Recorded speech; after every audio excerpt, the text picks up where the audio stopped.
Boa noite, meu nome é Soraya Câmara, eu sou escritora e advogada e hoje eu vou analisar mais um texto que eu escrevi, dessa vez sobre religião. O título é o seguinte: Religião se discute sim. E eu vou iniciar a análise com o pensamento de Charles Spurgeon, que foi um pregador batista calvinista britânico que viveu de 1834 a 1892. O que Spurgeon diz? Somente os tolos acreditam que política e religião não se discute. Por isso, os ladrões continuam no poder. E os falsos profetas continuam a pregar. Por quê? Porque política e religião não se discute. Mas só os tolos têm essa posição. Porque é fundamental discutir religião e política como forma até de proteger a sociedade. No caso dos ladrões que continuam no poder e dos falsos profetas que continuam a pregar. Na minha opinião, a maioria dos líderes religiosos no Brasil são honestos. Graças a Deus. E aqui eu estou me referindo a exceções. Exceções dos falsos profetas que existem, mas como exceções. Como existem também políticos ruins. Não são todos, graças a Deus, né? E aí eu pergunto, por que não se discutiria religião? Ué, por que não discutir religião? Se todo tabu, que são preconceitos infundados, e toda censura são discutidos, por que não discutir religião?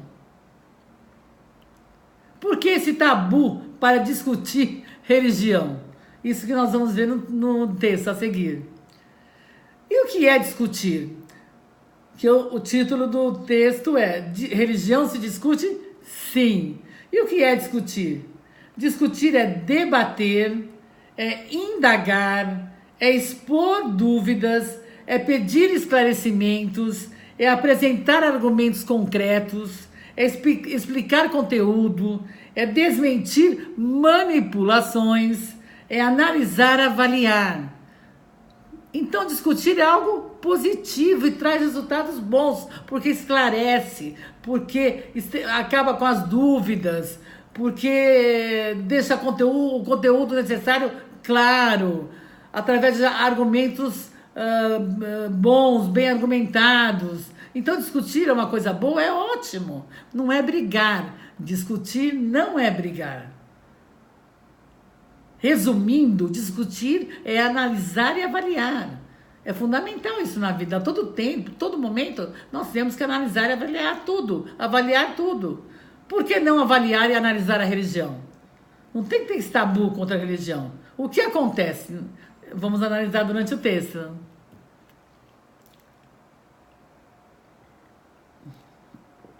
Antes, eu gostaria de falar o seguinte: analisar a religião, discutir a religião, não estou discutindo a fé. Que a fé é uma questão pessoal, intransferível. Nem individualidade, quando você está numa religião, em hipótese alguma, nem individualidade, nem a fé. Porque isso é uma questão pessoal. Então, quando eu falo em discutir a religião, eu não estou me referindo à fé e individualidade de cada um, que é pessoal. Aí, você tem fé ou não tem fé? É uma questão totalmente pessoal. Eu estou me referindo à prática da religião. E eu vou dar exemplos aqui. A prática da religião. Não a religião em si, a filosofia e a fé e a individualidade de cada um na religião. Não é isso que eu estou discutindo. Porque esse campo é inatingível da fé e da individualidade. É pessoal. Isso é uma questão pessoal, se você tem fé, se você não tem fé. Eu estou me referindo, quando eu falo em discutir a religião, são outros aspectos da religião, não a fé e a individualidade em si. Se os religiosos fazem com ética ou não, vou explicar. Às vezes, proselitismo para convencer pessoas à sua religião, por qual razão não podemos discutir as crenças? Vou explicar. O proselitismo Eu escrevi um artigo agora recentemente, está no YouTube, está na minha página no Face, desculpe-me, Soraya com Y e H no final, Câmara. E o título do texto é qual? Proselitismo tem limites. E aqui eu digo que se os religiosos com ética ou sem ética, né, na minha opinião, a maioria dos religiosos no Brasil tem ética, graças a Deus, às vezes, né, sem ética, o proselitismo, eles se utilizam, perdoe-me, o proselitismo para convencer pessoas à sua religião, por que a gente não vai discutir a religião? Por que nós não podemos discutir a religião? Não no aspecto da fé, da individualidade, que esse aspecto é pessoal. Esse aspecto não dá para discutir. Mas nos outros aspectos da religião, certo? E na prática da religião. Então, se os religiosos se utilizam do proselitismo para convencer a sua religião, porque proselitismo pode convencer uma ideologia, uma causa, uma doutrina ou uma religião. Aí depende. No caso aqui, é um proselitismo religioso que eu estou me referindo. É o ato, a ação para convencer o outro à sua religião. Esse ato é ilegal? Não. É um ato legítimo, quando feito com ética. Quando feito com ética, é legítimo. O que eu estou analisando é que se há aqueles que fazem sem ética, proselitismo, né? Mas são exceções, né? Então, se os religiosos, com todo respeito, fazem proselitismo para convencer as pessoas da sua religião, por que nós não podemos discutir a religião? Por que não? O que nós não podemos discutir é a fé, que é pessoal, né, gente? Você acredita ou não acredita, a sua individualidade com a religião. Esse campo eu considero sagrado, é pessoal, né? Isso não dá para discutir. Você tem que respeitar o outro na sua fé e na sua individualidade religiosa. Temos que respeitar. Isso é uma obrigação de todos nós. Agora, o que eu estou me referindo, deixar bem claro, novamente falando, é a religião na sua prática e em outros aspectos que não a fé e a individualidade.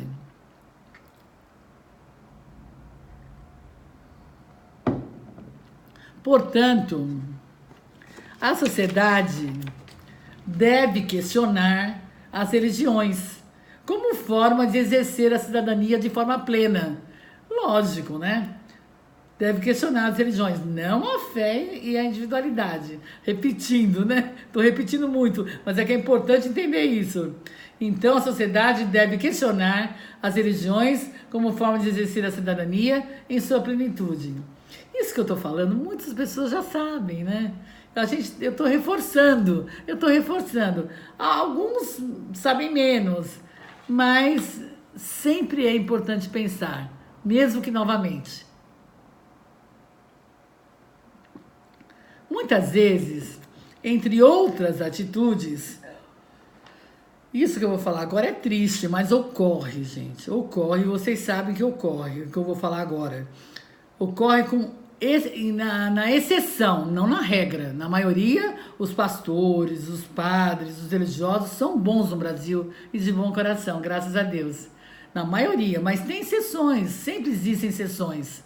Então, qual é uma exceção aqui? Muito desagradável que esses falsos profetas fazem. Muitas vezes, entre outras atitudes, o dinheiro é extorquido do fiel mediante pressão psicológica por determinada igreja. Não importa qual, agora. É no geral que eu estou falando. Existem falsos profetas, existem falsos religiosos, existem, num número muito menor, muito menor mesmo. A maioria no nosso Brasil tem religiosos honestos, graças a Deus, né? Então, o que acontece? O dinheiro é extorquido do fiel mediante pressão psicológica por determinada igreja. Eu estou falando isso porque, no momento que eu falo que nós temos que pensar e discutir a religião, sim, mas não no aspecto de individualidade da fé, esse não. Se nós temos que discutir a religião, nós temos que discutir a religião por causa disso também, por causa desses falsos líderes religiosos, que eles causam danos muito grandes à nação e aos cidadãos. Então, mais um motivo para a gente pensar a religião, para a gente interferir nessas situações inadequadas. Então, temos a obrigação de questionar a religião como cidadão. para impedir que falsos líderes religiosos e psicopatas, muitas vezes psicopatas, porque eles não têm a culpa, né? Eles não têm a culpa do que fazem. Atuem na sociedade prejudicando cidadãos. Então nós temos o quê? Que questionar a religião para impedir que esses falsos líderes religiosos e psicopatas, muitas vezes, atuem na sociedade prejudicando cidadãos. Então, a democracia é formada por quem? Pelo povo, por nós, pela sociedade. Nós, em conjunto, formamos a democracia, damos forma à democracia. Então, a nossa ação é muito importante, fundamental. Tem que pensar a política, tem que pensar outros aspectos, tabus, censura, como eu falei, etc. E tem que pensar a religião, mas respeitando a individualidade e a fé. Esse campo eu considero sagrado, não dá para mexer. Esse é pessoal, totalmente pessoal.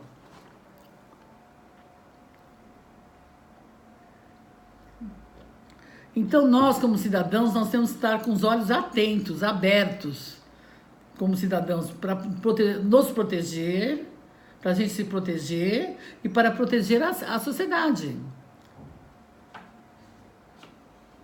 Dessa forma, a religião não pode tudo. O proselitismo, como o título do meu texto tem limites, também não pode tudo. O ato de tentar convencer o outro a religião dele, né? Também não pode tudo, nada pode tudo, né? Nada, nós não podemos tudo. Por quê? Há um dito popular que proclama o quê? O seu direito acaba onde começa o dos outros. Esse dito popular é muito sábio, porque diz o quê? O seu direito acaba onde começa o dos outros. Então ninguém pode tudo. A religião também não pode tudo. A religião que eu falo, a prática da religião, né? Me entendam, por favor. Não pode tudo. O proselitismo também não pode, tem limites. E tudo tem limites. Porque o seu direito acaba onde começa o dos outros. É importante. Assim sendo, não devemos desvirtuar os fatos da realidade, mudar a realidade por conveniência ideológica. Para quê? Para proteger a prática de religiões que ferem a Constituição Federal do Brasil. Quem fere a Constituição Federal do Brasil? Quem age com falta de ética. Quem age com falta de ética fere a Constituição. Óbvio, né?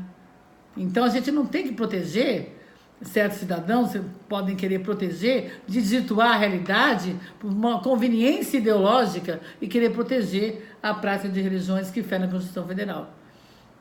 Eu falei o óbvio agora, né? Mas o óbvio acontece. Na realidade acontece. Apesar da religião ser o campo da fé, que é sagrado, né?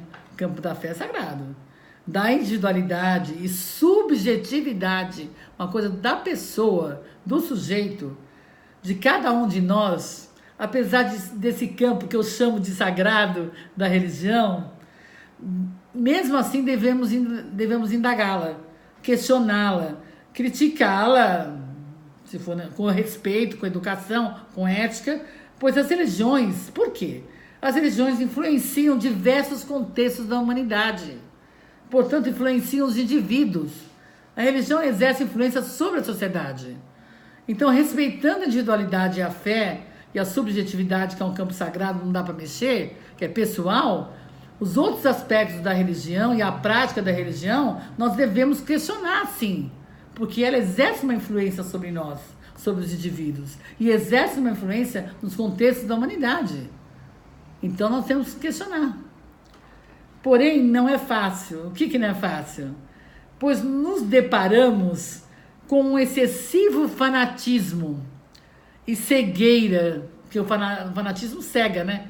De muitas pessoas, sejam elas católicas, evangélicas, budistas, entre outras, né? Não estou fazendo nenhuma crítica ao catolicismo, aos evangélicos, aos budistas e outros. Não estou fazendo crítica, estou falando que existem fanáticos nessas religiões e em outras também. Não é a crítica à religião em si, hein? Ou à filosofia. É uma crítica aos fanáticos. É diferente. Então, o que acontece? Não é fácil. Por quê? Conviver com eles. Por quê? deparamos com excessivo fanatismo. E essas pessoas, o que elas fazem? Resistem questionar, duvidar de suas certezas impostas pela religião. Elas resistem porque elas são fanáticas.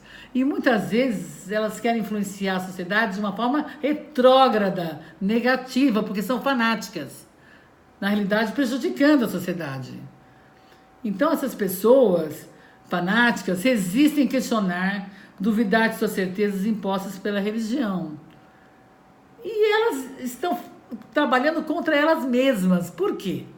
Porque no momento que elas estão numa religião, elas têm que questionar muitas coisas para reafirmar e firmar a fé delas, para fortalecer a fé delas. Se elas questionam certos aspectos e solucionam, elas vão o quê? Firmar e reafirmar e fortalecer a fé. Então elas não deviam fazer isso em hipótese alguma, mas são fanáticas, são difíceis de lidar. Mas tem muita gente não fanática, né? Graças a Deus. O mundo não está perdido, o Brasil não está perdido, né, gente? Tem políticos honestos ainda, tem empresários honestos, tem executivos honestos, enfim, tem evangélicos, pastores honestos, padres honestos, líderes budistas, né, honestos. Então, o mundo não está perdido, o Brasil também não.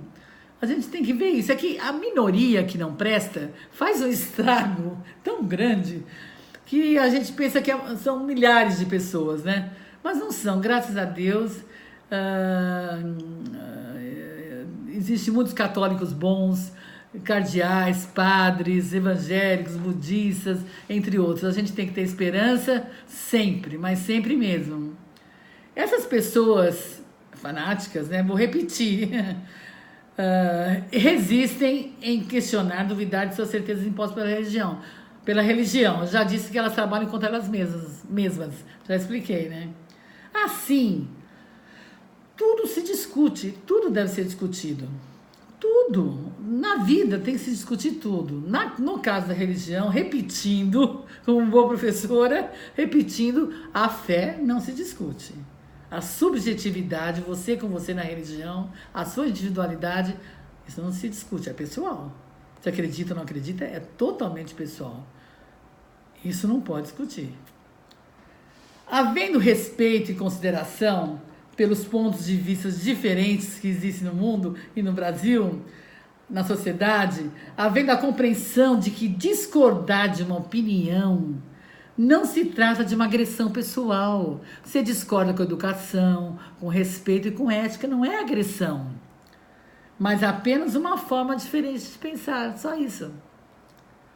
Independentemente da religião ser uma questão de absoluta subjetividade e a fé, e para alguns absoluta sacralidade, mais do que subjetividade.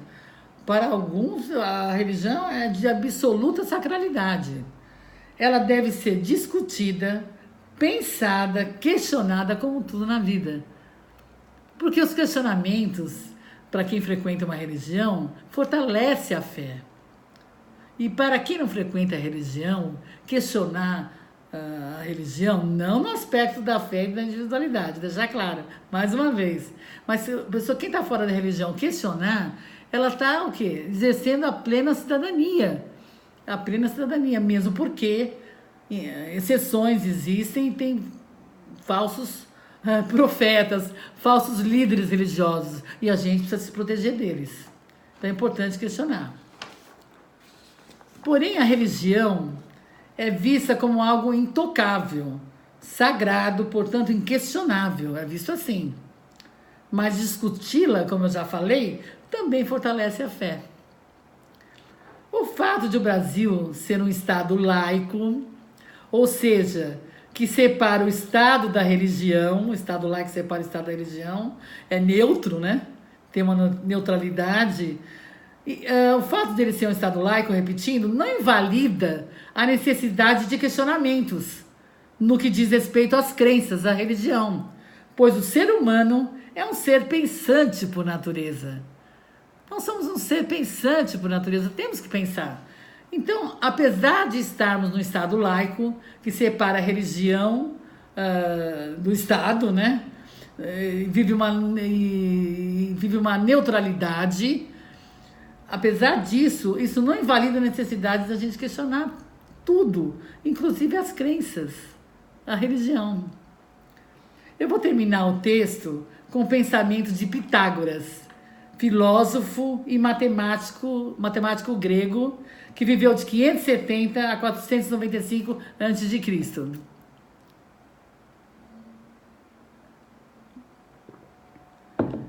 Bom, vou ler o pensamento de Pitágoras. Antes de fazer alguma coisa, pense. Quando achar que já pode fazê-la, pense novamente. Então, nós somos um animal político e somos um ser pensante. Por isso devemos questionar, discutir sem brigar, com ética, e enfatizando que para aqueles que frequentam uma religião, questionar e discutir fortalece a fé. E para quem não frequenta, fortalece a cidadania. Tão importante. Obrigada, boa noite.